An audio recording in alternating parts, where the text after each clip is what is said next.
Good day. It's Friday, July 11th, 2025. I'm Rory Mack, and this is your Daily World Brief. Today we start in North America, where trade news is heating up. It looks like the US and its neighbors are in a bit of a trade arm wrestling match. President Donald Trump has threatened a hefty 35% tariff on all Canadian exports starting August 1st. This comes even after Canada agreed to drop a digital services tax to appease Washington. Now both Canada and Mexico are scrambling to keep the US-Mexico-Canada agreement, USMCA, on track before a new August 1st deadline. Talk about trade drama. Trump has been firing off tariff warning letters to over 20 countries this week, not just Canada. He's even mused about blanket tariffs of 1,520% on most other trading partners if he doesn't get new deals. For Canada, which sends about 3/4 of its exports to the US, this is a serious threat. Ottawa says it will steadfastly defend its workers and industries, but with the US citing things like the fentanyl crisis and trade deficits as justification, these negotiations are on a knife's edge. Now, amid this trade tug-of-war, how's the economic vibe? Surprisingly solid. The US economy is still showing strength even with trade uncertainties. In June, US employers added 147,000 jobs, beating expectations, and the unemployment rate ticked down to 4.1%. So despite tariff talk, the job market isn't blinking. Inflation in the US is hovering in the mid-2% range, pretty much near the Federal Reserve's comfort zone. That has the Fed in wait-and-see mode on interest rates. And it's not just the US. Mexico's economy is holding up as a crucial US trade partner, even gaining ground in manufacturing supply chains. Canada, for its part, is seeing a slight cool-off and is hustling to find other export markets. A wise move with those US tariffs looming. In short, North America's economic engine is humming along, but everyone's keeping an eye on those trade talks. Will cooler heads prevail before the August deadline? We'll be watching. Shifting over to Europe, we've got a mix of finance, friction, and feverish heat. First, the numbers. Eurozone inflation just hit 2% in June. That's the magic number the European Central Bank aims for. After months of high prices, seeing inflation back at target is a relief. In fact, core inflation, excluding food and energy, is a bit above that, tilde 2.3%, but it's stabilizing. This suggests the ECB might finally ease off the rate hikes. Analysts even expect a possible rate cut by September if this trend holds. Meanwhile, the economy is showing modest growth. The Eurozone GDP grew 0.6% in Q1 2025, the fastest uptick since 2022. Germany and Spain led the pack with solid gains, and even France and Italy eked out slight growth. Not blockbuster numbers, but better than a recession. Still, uncertainty lingers, especially with those US trade tensions casting a shadow on European exports in the coming months. For now, Europe's economic outlook is cautiously optimistic, inflation under control and growth, while modest, is steady. Now, from economic signals to social unrest in France. There's been a showdown between French police and the justice system that's making headlines. Here's the background. A French police officer who fatally shot a teenager in 2023, an incident that sparked nationwide riots, is now facing a possible murder trial. In response, police unions have been in an uproar. Officers across France staged low-key protests in solidarity with their colleague when prosecutors sought the murder charge earlier this year. We even saw gatherings of officers outside their stations, an unusual sight. Basically saying, "We are all Florian, Florian M. being the officer's name, and that calling one of their own a murderer is unacceptable." It's an extraordinary situation. Those who enforce the law openly pushing back against the legal process. Walking a tightrope, President Macron has cautiously acknowledged police emotions while insisting no one is above the law. The whole episode has raised tough questions in France about police accountability and support. As if the country didn't have enough on its plate after last year's riots, now the police themselves are restive. We'll see how this delicate standoff evolves as the trial decision looms. And if France is feeling the heat from protests, it's literally feeling the heat from the weather. Europe is in the grip of a scorching heat wave this week, and it's a doozy. We're talking record-breaking temperatures. Parts of Spain hit 114.8 degrees Fahrenheit, 46 degrees Celsius, and Portugal hit 115.8 degrees Fahrenheit, an all-time high. In France and Italy, temperatures also soared into the triple digits Fahrenheit, unfortunately causing at least a few heat-related deaths and hundreds of hospitalizations.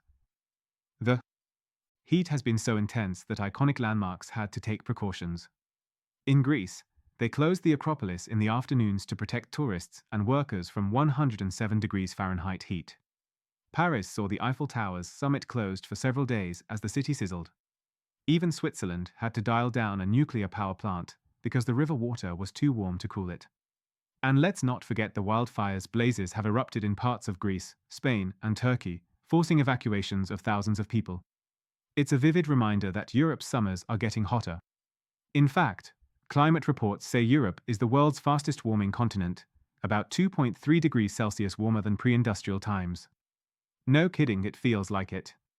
Europeans are adapting with fiestas, cooling centers, you name it. If you're there, stay hydrated and check on vulnerable neighbors. This heat wave is a serious one, but fingers crossed it breaks soon. Moving to the Asia-Pacific, things are tense over the waters around Taiwan. In the last 24 hours, we've seen a spike in Chinese military activity near Taiwan, and Taiwan isn't taking it lightly. According to Taiwan's defense ministry, 41 Chinese military aircraft and 8 naval vessels were detected operating around Taiwan just since yesterday. To put that in perspective, that's a lot of hardware buzzing around. What's more provocative, of those aircraft, 27 crossed the Taiwan Straits median line, basically entering Taiwan's unofficial buffer zone, and even intruded into Taiwan's air defense identification zones in the north, center, and southwest. In plain language, Chinese fighter jets and bombers were flying where they're not supposed to be, at least not traditionally. In response, Taiwan scrambled its own fighter jets, sent naval patrol ships, and activated missile defense systems along the coast to keep an eye on things. It was a real game of cat and mouse over the skies. The US State Department chimed in, slamming China's maneuvers as irresponsible and destabilizing. Washington reiterated that peace and stability in the Taiwan Strait are vital, urging Beijing to dial it back. Not surprisingly, Beijing doesn't see it that way. China has been steadily increasing this pressure as a message to Taiwan and the world that it claims the island. It even launched a rocket into space that passed through Taiwan's airspace, technically outside the atmosphere, but still, Taiwan had to issue alerts and track it. Just in case.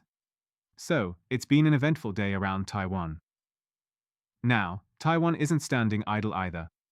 This uptick from China comes just as Taiwan is conducting its own annual military drills, the Hanquang exercises. These war games are Taiwan's biggest of the year live-fire drills, wartime simulations, the whole 9 yards, running for 10 days from July 9th to 18th. In fact, this year's Hanquang is one of the largest ever, aimed at testing how Taiwan would defend against a potential invasion. You can bet they're a lot less routine given the circumstances. The timing is almost cinematic. Taiwan is practicing repelling attacks at the same time China is flexing its muscles nearby. It's a bit of a dance, or duel, in the Western Pacific skies. Other regional players are uneasy too. Japan reported Chinese military aircraft and ships moving near its islands recently, and the broader region is on alert. The big picture. These past 24 hours highlight how fragile the status quo is around Taiwan. One wrong move or miscalculation in these exercises could spark a bigger incident. For now, both sides are showing force, but also showing restraint. All planes returned to base safely this time. Still, if you're in Taipei or Tokyo, this kind of news is the new normal. We'll keep watching this space literally, the air and sea space around Taiwan, as both Beijing and Taipei hold their exercises. It's a high-stakes ballet in the Pacific, and everyone's hoping it stays just an exercise in saber-rattling and nothing more. Lastly, let's head to the Middle East, where trouble is brewing on the high seas. Yemen's Houthi rebels have launched a new wave of attacks on ships in the Red Sea over the past week, marking a dangerous escalation in that region. If you recall, the Houthis, an Iran-backed rebel group in Yemen, had halted such attacks for a few months, but that pause is clearly over. Here's what happened. On Sunday, Houthi fighters attacked a commercial cargo ship named Magic Seas in the Red Sea. They hit it with drones, missiles, and even rocket-propelled grenades, essentially swarming it. The crew of 22 had to abandon ship, and later the Houthis claimed the Magic Seas sank to the seafloor. Thankfully, all those crew members were rescued by another vessel in the area. But that was just the beginning. By Monday night, the Houthis struck again, this time targeting another bulk carrier, the Eternity Sea. This attack was brutal. They used small speedboats and bomb-laden drones to assault the ship as it was sailing north toward the Suez Canal. The Eternity Sea didn't fare well. It was badly damaged and eventually sank on Wednesday. Even worse, not everyone got out safely. 3 mariners were killed in the attack, and 2 others wounded. Dozens of the crew ended up in the water. Some were picked up by rescuers after over a day adrift, but around 15 crew members are still missing. There are reports the Houthis even kidnapped some survivors as hostages, which is a terrifying twist. These twin attacks are the first major Houthi strikes on commercial shipping since late 2024, and they sent shockwaves through maritime circles. So why are the Houthis doing this, and why now? The rebels themselves say it's about the ongoing Israel-Hamas conflict. They claim they're hitting ships linked to Israel as a form of pressure or solidarity with Gaza. In fact, they allege the Eternity Sea was headed to Israel. Unconfirmed, and that makes it a legitimate target in their eyes. They even boasted on video. And conflict at sea. Between November 2023 and January 2025, the Houthis attacked over 100 ships in this area, so nobody wants to see that campaign restart. Unfortunately, with 2 ships down in a week, it looks like we might be in for more trouble. Regional and international forces are urging a de-escalation. There was actually a deal in May where the US and Houthis agreed on a truce to stop attacks on shipping, but clearly that truce has fallen apart. The Houthis had said they never promised to spare Israeli-bound ships, and now they are proving it. This is a developing situation, and it puts a big question mark over maritime security in the Middle East. We'll keep our eyes on it. The hope is that diplomatic pressure or renewed talks can stop this from spiraling into a wider conflict involving more militaries. For now, if you're a sailor in the Red Sea, it's a tense time. Stay safe out there. That's it for today's World Briefing. I'm Rory Mack. Stay informed, stay stead, and I'll see you tomorrow.